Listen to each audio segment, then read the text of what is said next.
जी students, standard hydrogen electrode potential study करने से पहले हम अपना लास्ट लेक्चर थोड़ा सा रिवाइज करते हैं जो हमारे इस लेक्चर के साथ रिलेट कर रहा है। That was electrode potential. जल्दी से रिवाइज करते हैं। इलेक्ट्रोड पोटेंशियल हमने क्या पढ़ा था कि जब हम एक मेटल रॉड को उसी के सोल्यूशन में यानी आयनिक सोल्यूशन के अंदर डिप करते हैं तो फिर दो तरह के रिएक्शंस होते हैं। ये मेटल एटम्स जो हैं वो इलेक्ट्रॉन लूज करते हैं और आयन जो है वो सोल्यूशन के अंदर एंटर हो जाते हैं। इसी के साथ साथ सोल्यूशन में जो मेटल आयंस मौजूद होते हैं वो इलेक्ट्रॉन्स एक्सेप्ट करते हैं और मेटल रॉड के ऊपर डिपॉजिट होते जाते हैं। जब स्टूडेंट्स ये दोनों रिएक्शंस साइमल्टेनियसली आपको पता है हो रहे होंगे, एक टाइम आएगा कि इक्विलिब्रियम अचीव हो जाएगा और आप देख सकते हैं कि मेटल रॉड और सोल्यूशन के दरमियान पोटेंशियल सेटअप हो गया है।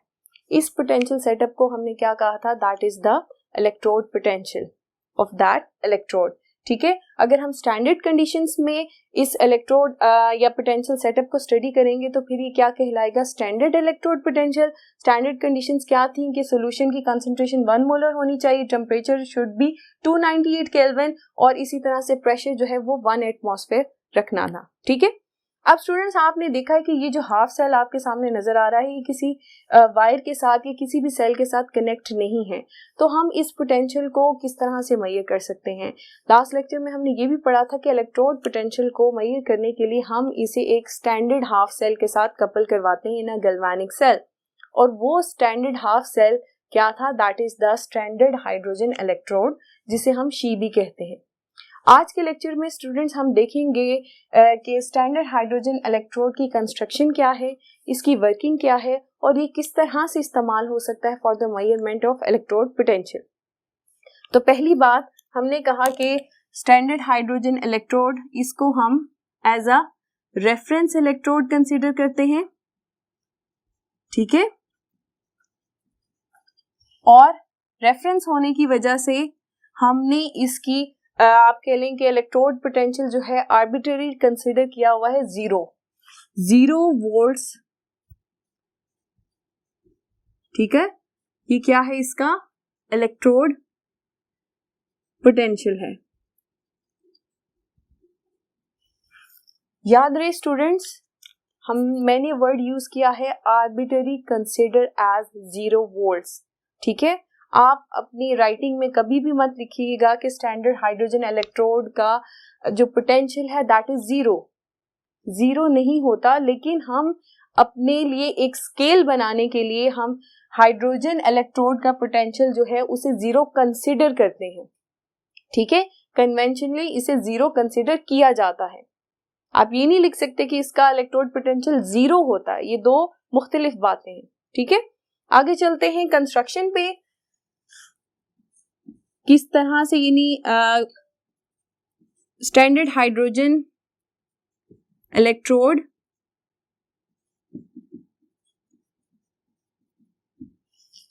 कैसे बनेगा?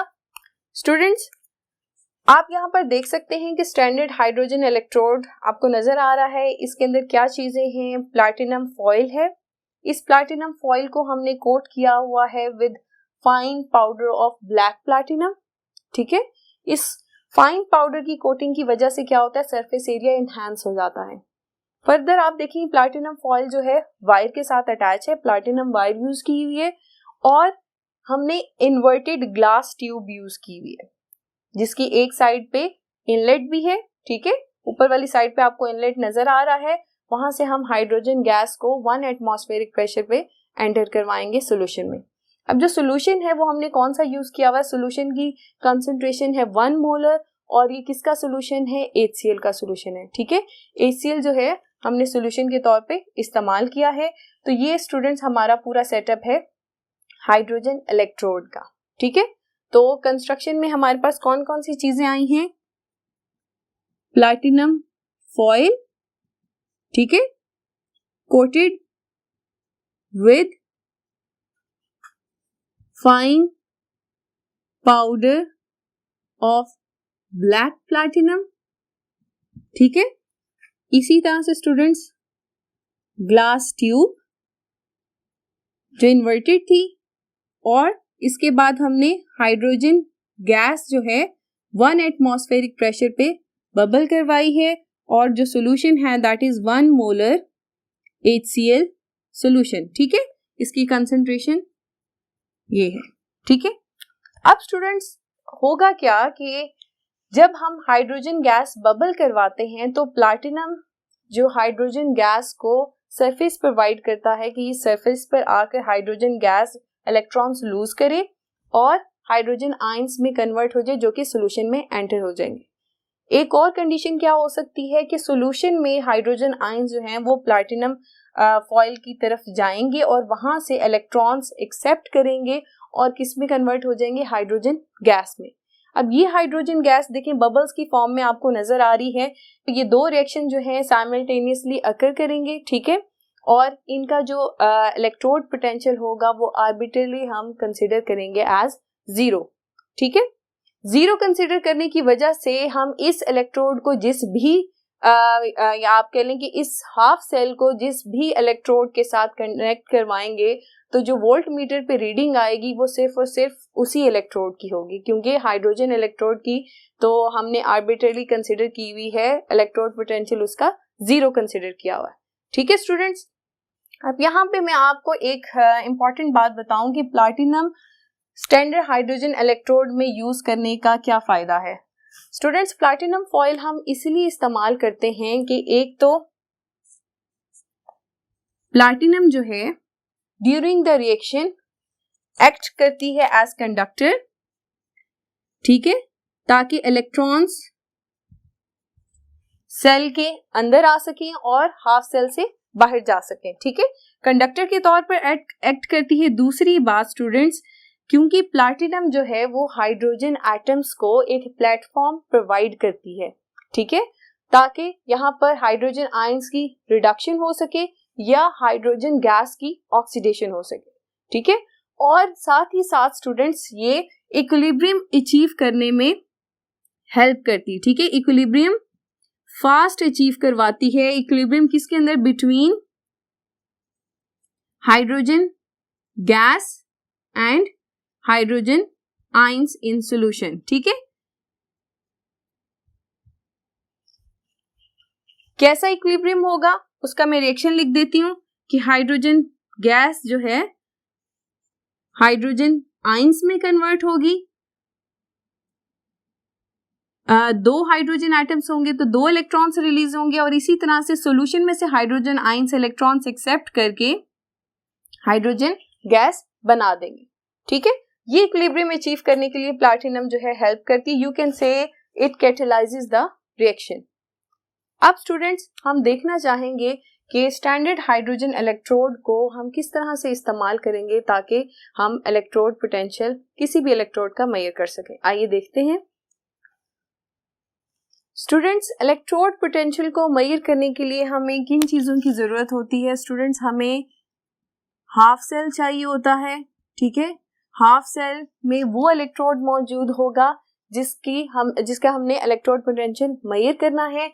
इसी तरह से स्टूडेंट्स हमें स्टैंडर्ड हाफ सेल चाहिए, that is she standard hydrogen electrode, और volt meter, high resistant volt meter हम यूज करेंगे ताकि हमारे पास जो वैल्यू है इलेक्ट्रोड पोटेंशियल की वो एक्यूरेट आ सके। फर्दर स्टूडेंट्स कंडीशंस जो हैं वो हम स्टैंडर्ड कंडीशंस रख रहे हैं कि जो सॉल्यूशंस हैं उनकी कंसंट्रेशन क्या होगी, 1 मोलर होगी, ठीक है। और यहाँ पर टेम्परेचर 298 केल्विन या फिर 25 डिग्री सेंटीग्रेड, और प्रेशर कितना होगा, pressure will be 1 atm। Students याद रहे कि इलेक्ट्रोकेमिस्ट्री में जो स्टैंडर्ड टेम्परेचर है दैट इज 25 डिग्री सेंटीग्रेड, लेकिन हमने जब गैसेस का चैप्टर पढ़ा था तो वहां पर जो स्टैंडर्ड टेम्परेचर हमने पढ़ा था दैट वाज 0 डिग्री सेंटीग्रेड। लेकिन यहाँ पर हम 0 डिग्री सेंटीग्रेड ले नहीं सकते क्योंकि 0 डिग्री सेंटीग्रेड पे सॉल्यूशन फ्रीज कर सकते हैं, इसलिए हमने यहाँ पर स्टैंडर्ड टेम्परेचर जो है दैट इज 25 डिग्री सेंटीग्रेड। अब स्टूडेंट्स कैसे हम अपना सेटअप कंप्लीट करेंगे, आप देख सकते हैं स्टूडेंट्स कि कॉपर इलेक्ट्रोड जो है वो copper solution 1 molar copper solution है, उसके अंदर डिप है, ये हाफ सेल है, इसको हमने कनेक्ट किया हुआ है कपल किया हुआ है स्टैंडर्ड हाइड्रोजन इलेक्ट्रोड से, सॉल्ट ब्रिज के साथ कनेक्टेड है, गैल्वेनिक सेल है। और स्टूडेंट्स जब देखें रिएक्शन प्रोसीड होगा तो वोल्ट मीटर पे हमारे पास रीडिंग आई है that is 0.34 volts. Volt meter की जो डिफ्लेक्शन की डायरेक्शन है वो हमें क्या इंफॉर्मेशन प्रोवाइड कर रही है कि हाइड्रोजन गैस जो है वो आसानी से इलेक्ट्रॉन लूज कर सकता है एज कंपैरिजन टू कॉपर। ठीक है, इसको फर्दर आप आसानी से इस तरह से समझ सकते हैं कि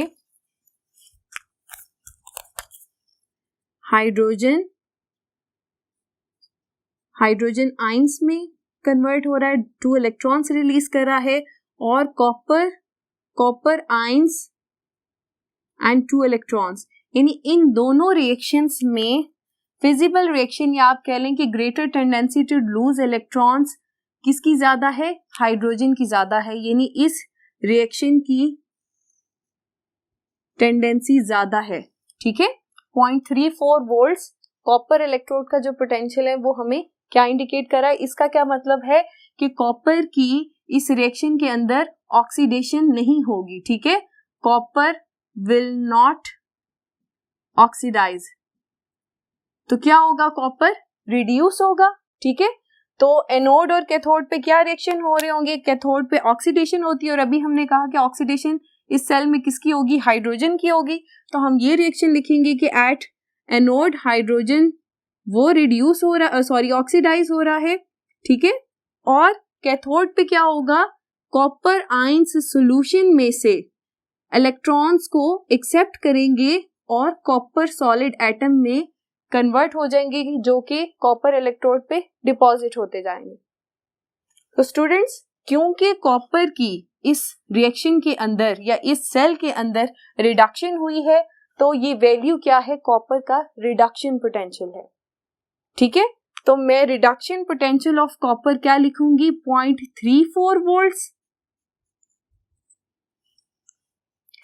अब स्टूडेंट्स इस रिएक्शन को अगर हम रिवर्स कर लें, जैसे कि ये मैंने लिखा था कि अगर इसकी ऑक्सीडेशन देखें तो ऑक्सीडेशन जब हम कंसिडर करेंगे कॉपर की तो उसका ऑक्सीडेशन पोटेंशियल सेम होगा लेकिन उसकी वैल्यू जो होगी नेगेटिव में होगी, यानी कॉपर का ऑक्सीडेशन पोटेंशियल क्या होगा, दैट इज -0.34 वोल्ट्स।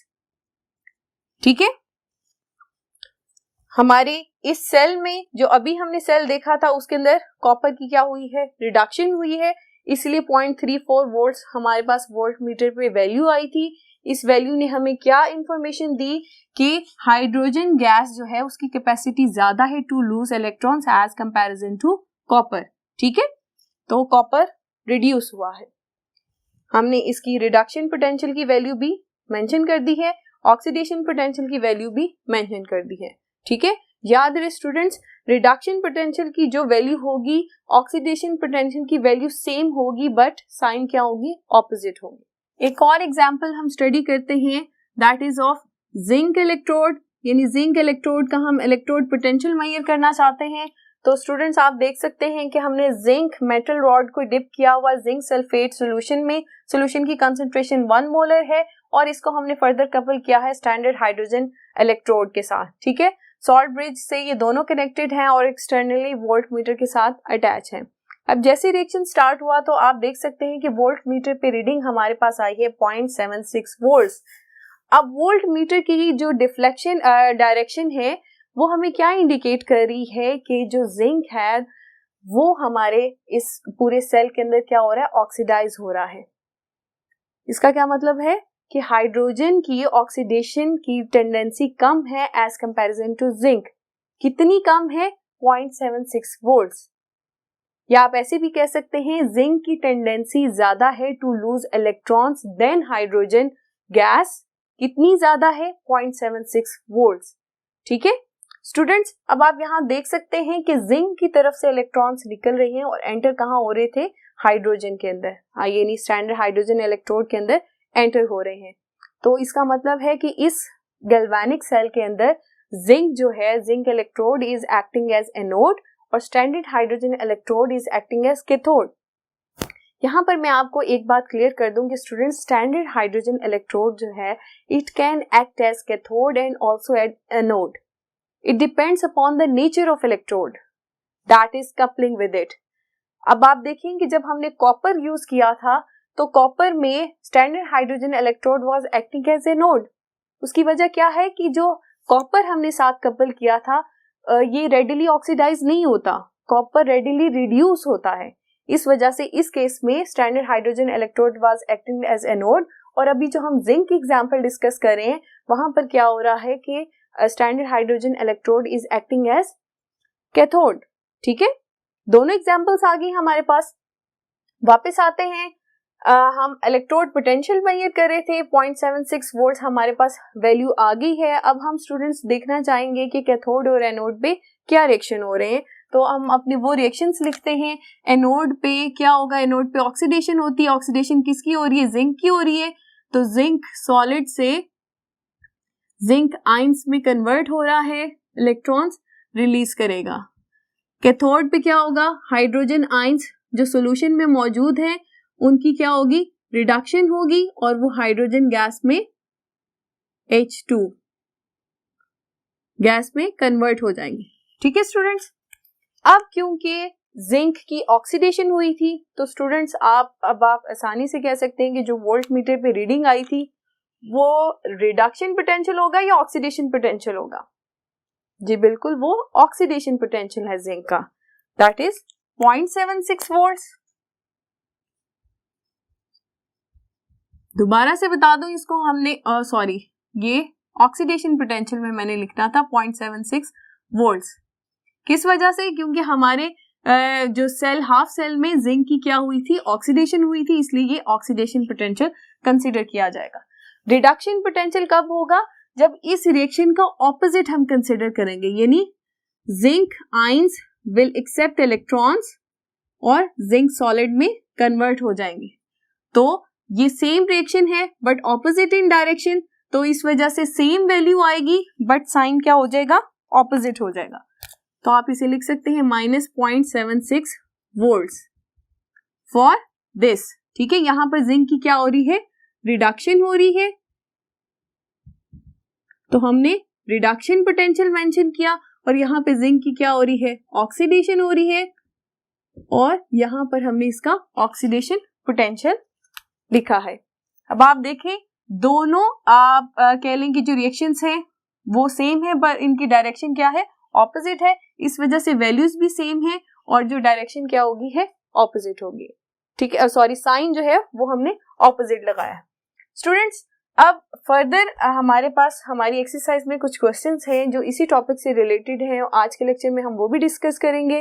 देखते हैं question number 16 part B, standard oxidation potential of zinc is 0.76 volts and reduction potential is -0.76 volts. इस स्टेटमेंट को हमने फर्दर एक्सप्लेन करना है कि किस तरह से ऑक्सीडेशन पोटेंशियल 0.76 वोल्ट्स है और रिडक्शन पोटेंशियल -0.76 वोल्ट्स है। ऑक्सीडेशन पोटेंशियल में तो स्टूडेंट्स अभी हमने देखा है कि जब हम स्टैंडर्ड हाइड्रोजन इलेक्ट्रोड के साथ हमने कपल किया था जिंक इलेक्ट्रोड को तो हमारे पास वैल्यू आई थी दैट इज 0.76 वोल्ट। वो क्या इंडिकेट कर रही थी कि जिंक की tendency to lose electrons as comparison to hydrogen ज्यादा है। कितनी ज्यादा है, 0.76 वोल्ट्स। ठीक है, तो अगर मैं ये यहां पर ऐसे लिखूं, जिंक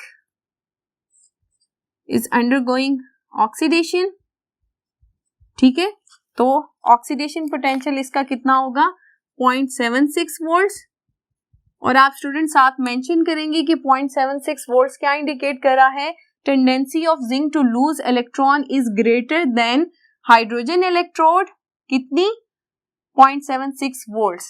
ठीक है, इतनी उसकी कैपेसिटी ज्यादा है टू लूज इलेक्ट्रॉन्स। और इसी तरह से अगर हम रिडक्शन की बात करें, zinc ions accept electrons and form zinc atom, तो यहां पर अब क्या हो रहा है, जिंक की रिडक्शन हो रही है।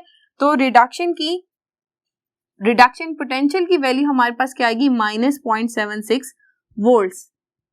अब यहां पर सवाल ये है कि दोनों की वैल्यू सेम क्यों है।